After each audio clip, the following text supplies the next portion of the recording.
怠惰とは何か、どのようなリスクがあると思いますか？貧乏になるのは怖くない。怖いのは惰性である。渋沢栄一。渋沢栄一は明治から大正期の日本で経済発展を支えた偉大な実業家です。彼は怠惰や惰性を恐れる理由について深い洞察を示しています。皆さん、こんにちは、こんばんは。今回は渋沢栄一の言霊を紹介していきます。この言葉には、怠惰な心やただなんとなく過ごしてしまう惰性がどれだけ未来の可能性を奪うかという教訓が込められています。明治時代から日本の経済発展を牽引した渋沢が語る怠惰とはどのようなリスクを含んでいるのでしょうか。またそれをどう乗り越えればよいのか考えていきましょう。心に響く言霊コレクションではエネルギーを宿した言葉をご紹介し、皆様のパワーにつながる動画を作っています。ぜひチャンネル登録、グッドボタンをよろしくお願いします。それではまず渋沢栄一のルーツを探るところから始め、言霊が生まれた背景を探っていきます。言霊よ、あなたの心に響け。こんにちは、ハミルです。今日は渋沢栄一さんについて教えてもらえるんですよね。すっごく楽しみにしてました。渋沢さんって日本経済の父って呼ばれてるくらいすごい人ですよね。でもどうやってスタートしたのかは全然知らなくて、そこが気になります。その通り、渋沢栄一は日本の近代経済を支えた大きな存在だね。彼のルーツは1830年に生まれた埼玉県深谷市の農家にあるんだよ。農家の生まれなんですね。意外です。どんな幼少期だったんですか？渋沢家は裕福な農家で、幼い頃の渋沢は儒学や論語を好んで学んでいたんだ。これが後の道徳経済合一説の基盤になったんだよ。一方で農作業も手伝っていて、現実的な視点も身につけていたんだ。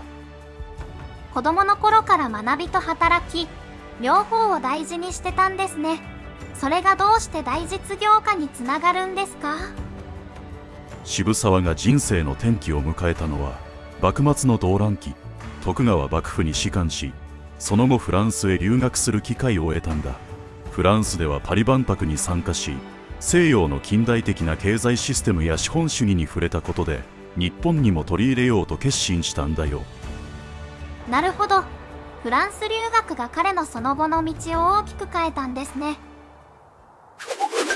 フランスで学んだことを渋沢さんはどうやって日本で生かしていったんですか？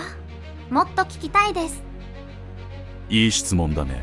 帰国後、渋沢栄一は日本初の近代的銀行、第一国立銀行を設立したんだ。資金を集めて事業を支える仕組みを日本に広める大きなきっかけになったよ。今の銀行システムの元を作ったんですね。他にもどんなことをしたんですか？渋沢栄一が設立や支援をした企業はなんと500社以上。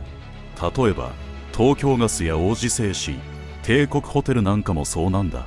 さらに経済だけじゃなく教育や福祉にも力を入れて600以上の公益事業を推進しているんだよ。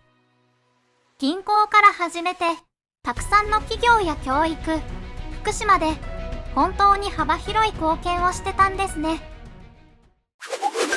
どうして渋沢さんはこんなにたくさんのことを成し遂げられたんでしょう？何か特別な信念みたいなものがあったんですか？渋沢栄一の信条の中心にあったのは道徳経済合一説という考え方だよ。これは経済活動と道徳を切り離さず両立させるべきだという考え方なんだ。経済活動と道徳を両立させるなんてすごく難しそうだけど、できたら本当に素敵ですね。具体的にはどういうことですか？例えば企業が利益だけを追求するのではなく、地域社会に貢献したり環境を守る取り組みをしたりすることを意味しているんだ。渋沢栄一は経済を発展させるためには人々の信頼が必要で、その信頼は正しい行いから生まれると信じていたんだよ。人々の信頼を大切にしてたんですね。それって今の私たちにも通じる大事な考え方ですね。その通り、渋沢栄一が示した怠惰を恐れる心と道徳経済合一説は、現代でも私たちが学ぶべき大切な教えなんだ。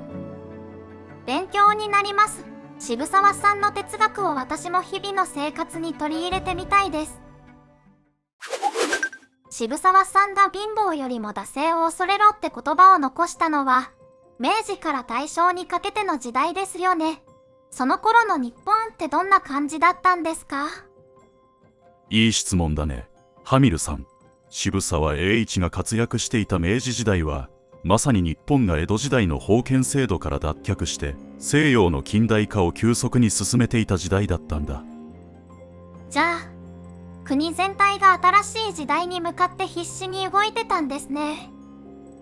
その通り、明治維新を経て農業中心の経済から産業や金融が発展し、国際社会に追いつこうとしていたんだ。でもその変化についていけない人たちもいて、地方では貧困が深刻だったんだ。経済が成長していく一方で、大変な思いをしている人たちも多かったんですね。渋沢さんはどう感じてたんでしょう？渋沢はただ豊かになることだけを目指すのではなく、社会全体が発展するためには人々が勤勉であることが必要だと考えていたんだ。だからこそ惰性や怠惰が社会の成長を止める最大のリスクだと考えていたんだ。それは今の私たちにも通じる教えだよね。なるほど。怠惰が怖いっていうのが渋沢さんの哲学の中心なんですか？その通り、怠惰とは現状に甘んじて何もしないことだよね。渋沢はそれが個人や社会の成長を妨げると考えていたんだ。でも惰性でいるとどんなリスクがあるんですか？例えば挑戦しないことで大きなチャンスを逃したり、怠惰な態度が続くと周囲からの信頼を失ったりするんだ。社会全体でそういう状況が広がれば、経済の停滞や文化の衰退といった深刻な影響が出る危険性があるんだよ。渋沢は実業家としての経験からそれを目の当たりにしていたんだよ。挑戦しないことが社会全体にまで影響するなんてすごく怖いですね。だからこそ渋沢は貧乏になるのは怖くないと言って努力を重ねることの大切さを強調したんだ。自分の力で未来を切り開く意志がある限り、どんな状況でも成長できると信じていたんだね。でも惰性を恐れろってちょっと厳しい言葉ですよね。当時の人たちがどうしてこの言葉に共感できたのか気になります。いいところに気づいたね。明治維新を経て当時の日本はみんなが近代化や経済成長を目指していた時代だったんだ。だから努力するのが当然という空気の中で、この言葉は励ましや教訓として受け入れられたんだよ。確かに努力が報われるって信じられる時代だったんですね。でもそれだけじゃなくて、渋沢さん自身がたくさん挑戦してたからこそ言葉に説得力があった気がします。その通り、渋沢は自分自身が数多くの事業に挑戦し、失敗も経験してきた。だからこそ怠惰を恐れることの重要性を説得力を持って伝えられたんだ。この言葉は理想論ではなく、渋沢自身の生き様そのものだったからこそ多くの人の心に響いたんだ。渋沢さんの行動が言葉に力を与えてたんですね。だからこそ今でも語り継がれているんだと思います。この感覚を未来に生かすためにもぜひディスカッションさせてもらいたいです。よし、わかった。では次のセクションで話してみよう。ディスカッションのためにテーマを絞ってみたよ。どれか選んで話し合ってみよう。挑戦を続ける意識を持つ、自己責任を持つ態度、長期的な視点を持つ、社会とのつながりを意識する。社会とのつながりを意識するを選びます。私自身これから社会に出ていくにあたってどんなことを意識していけばいいのかよく考えているんです。例えば文化祭ならみんなで力を合わせて頑張ったクラスメイトには感謝できますよね。担任の先生もまとめてくれたりするので感謝の意識を持つこともできるんですが、きっとその裏側にはたくさんの人が支えてくれていて、文化祭の成功があるんだろうなと感じます。こういった成功の構造を知ることができたら、きっといいことも再現しやすくなるし、多くの人がやりがいを持てると思うんです。どう思いますか？素晴らしい視点だね、ハミルさん。社会の中で何かを成し遂げるとき、その背景には多くの人々の協力や努力があるよね。渋沢栄一の言葉を借りると、惰性を避けるためには自分の行動がどれだけ社会に影響を与えているかを意識することが大切なんだ。なるほど。具体的に社会とのつながりを意識するためにはどんなことをしたらいいんですか？渋沢栄一は3つの大事な視点を教えてくれているよ。1、支えてくれる人々を意識し、感謝を忘れない。まず、自分が何かを達成できたのは多くの人の協力のおかげと気づくことだね。文化祭で言えば、クラスメイトや先生だけでなく、用務員さんや運営スタッフ、親御さんたちも陰で支えてくれているよ。